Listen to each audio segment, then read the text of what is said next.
Back live tonight, here in Focus. The death toll from the cage collapse at the Impala Platinum's Rustenburg mine has increased to 12. 74 others were injured in Monday's incident. Officials say it will take 3 months to determine what caused it to plunge down a shaft. Implats CEO Nico Muller yesterday said the company takes full responsibility for the incident. Joining us now is Mineral Resources Portfolio Committee Chair Sahlulele Luzipo. Chairperson, good to have you. Thank you very much for your time. Before we get into our conversation, I know you've issued a statement already, but maybe you want to start by, of course, reflecting on what took place on Monday. Good evening to you, TM. Good evening to the viewers of Newzroom Afrika. At this stage, we want to allow the normal processes of investigation that are supposed to take place, call it preliminary investigations, but I, on behalf of the Portfolio Committee on Mineral Resources and Energy in the National Assembly, and probably on behalf of the Presiding Officer of Parliament, extend our words of condolences to the families that have lost their loved ones, but also wish a speedy recovery to those that were injured. And we are of the view that all that is necessary to be done will have to be done and get into the bottom of this matter. You will recollect that predominantly, not that it's something that is normal or something that we must be used to, but platinum, chrome, and other commodities don't have such high levels of fatalities. It therefore goes without saying that something must have gone wrong, and if it has gone wrong, surely it is on the basis of human error, and because predominantly it is the gold sector that you usually find because of the mines that are deep. We don't think that this could be compared to what we would call is a common experience in the mining industry as far as the gold sector is concerned. Yeah, hence many would have been asking the question, especially in the chrome sector, why there would be a push, for example, for the amendment of the Mine Health Safety Act. The goal of zero harm, while noble, many say remains an elusive type of goal because of incidences of this nature that could possibly happen. Look, maybe also ourselves, people might point fingers to us, but the reality of the situation is that you can't bring an amendment to a law when there is already a process. And this is a worrying factor. In fact, just recently when we were dealing with our budget reviews and recommendations, one of the things that we have raised as a matter of concern is the fact that probably since 2014, 2015, we have been told that amendments to the Mine Health and Safety Act have gone through. At some point, we were told that the process has gone past neglect. And I think the three tripartite formations need to be able to take the country into confidence as to where and what is the status of the Mine Health and Safety Council. Because up until today, it has not been tabled to Parliament. And the Portfolio Committee, unfortunately, will not be able to deal with such amendments to the Act until such time that they have been tabled to Parliament.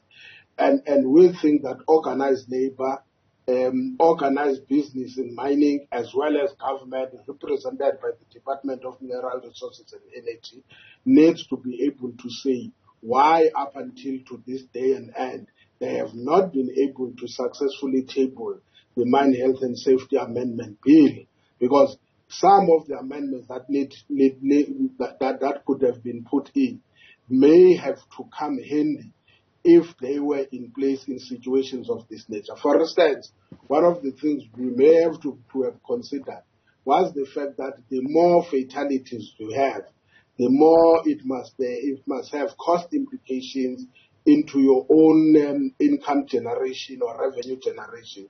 So I think we must make this concession. The delay in the amendments to the Mine Health and Safety Act, which at some point we were told that it has gone through cabinet, and unfortunately the Sixth Parliament is quite clear. It will find it very difficult to put through that legislation now if it were to come to effect. But that does not exempt the fact that employers have got the final responsibility to ensure the safety of workers. Yes, I understand the question of pre and regular inspections that must take place, including random inspections, but it may not always materialize because you don't know where the incident is going to take place with the magnitude of the mining entities that we have. But should there be, I mean, once again, a mandatory requirement for equipment inspection or systems that detect hazards in the equipment that should be put in as part of the amendments? Look, it is possible, but the reality is that, remember, Tim, you can't implement what you wish if you don't have a law that backs that up. The question is, why up until to date we have not been able to table the legislation in Parliament so that the point that you are raising will be taken care of? Because in most cases, when you look at the effects or consequences when there is failure or derelict of duty on the part of employers, it is very little in terms of the cost effectiveness. You can't return that life that has been lost. I've heard people say that we take full responsibility. We don't know what does full responsibility means. So if you've got a law, when you say you are supposed to take full responsibility, we know what does the law say. It might be putting a lot of penalties on you. It might be putting sanctions that are based on negligence, or you can even be charged for murder. So those are some of the things that we say. If we are quick to amend, and I will appeal that the next administration must be able to receive this, and we make this appeal again on the three tripartite bodies, which is the department in this case representing government, as well as the employers representing the organized mining employers, as well as organized labor, that they must make it everything and every effort possible, that the legislation is the first priority that is tabled in the 7th Parliament. Yeah. So, I mean, others would say, for example, the reason why it's being delayed is because there's been pushback.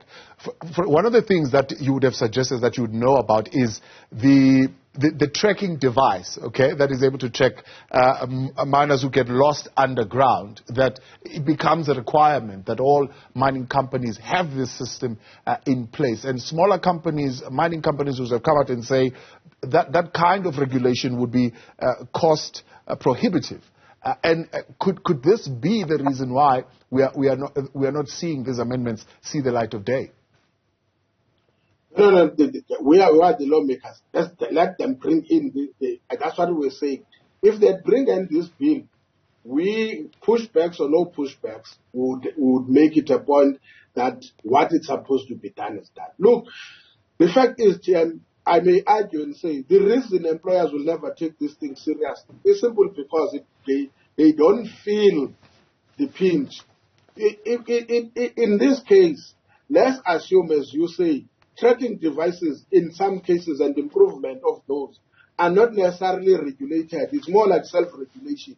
They decide, and you may find that they are not up to the standard or up to the mark. Secondly, when you look in terms of the qualifications that are required for inspectory, you don't have what I would call minimum standards that are required.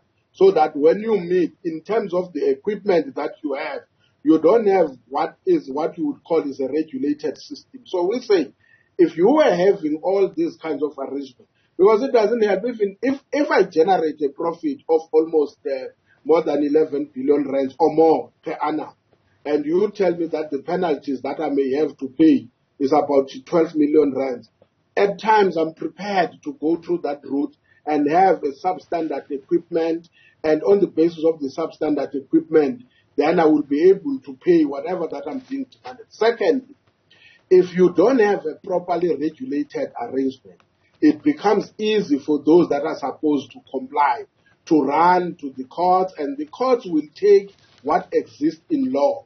And that is why we say at the ultimate end, we need to tighten up and fix the area where people currently, even when you look in terms of the transport sector and in terms of road fatalities, it is now within the law that if you cause an accident, you can be charged for murder, straightforward. And we say some of these issues, if they are brought up front we will be able to make it a point that proper regulation, it is done small or big or whatever, we will be able to take into consideration, including how penalties are supposed to be imposed on the basis of revenue generation. And also it could be on the basis that we go through the system where the more fatalities you have, the more you have to pay in a form of an insurance setup, a special arranged insurance, so that you can be able to take care of those and also be able to make sure that the upkeeping of those families that have lost their loved one, it is contained almost on a permanent basis, on the basis of what these people will be able to pay as a form of compensation requirement. The Mining Health Safety Council, do you think that public entity is still the right entity to do this job? It's paid through public funds. It accounts to you in Parliament. Is it doing what it is supposed to be doing?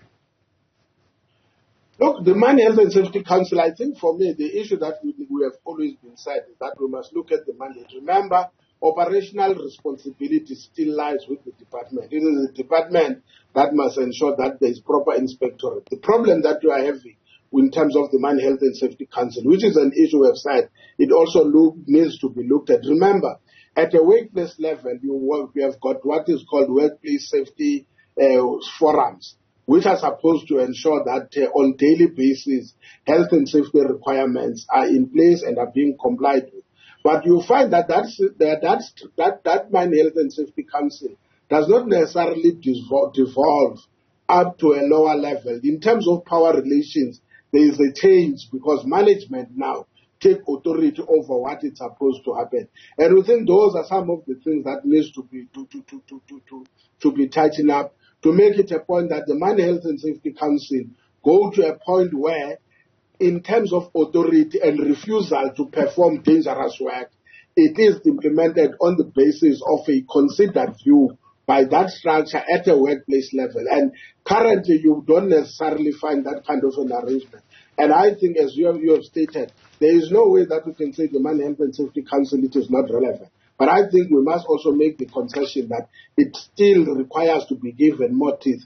And you may have to amend the Mining Health and Safety Act in order to accommodate those kind of shortcomings.